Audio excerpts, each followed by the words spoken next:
So ang moron made of pilit. Malagkit. Malagkit siya. Oh, gawa sa iyang flavor niya. Kanang Ube dito siya. okay, Pero ang ube. outside niya, pilit niya po na. Oh.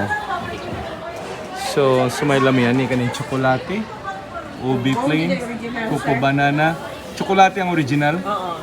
Tap mo ka. Kusise, your coffee. Tapos sa Red bean matcha. Choco cheese. Do you want anything? Like this? we have assorted man, sir. Ayaw nang daghan. Testing lang. Isa lang. Testing lang. Oh, okay, testing. Chocolate lang ang ube ang available. Sige, sige, sige.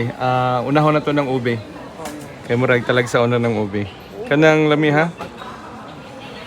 Then, usa pa sa. Isa lang sa... Chocolate. Oo. Di kay basig sobra ka tamis, di mo kaya.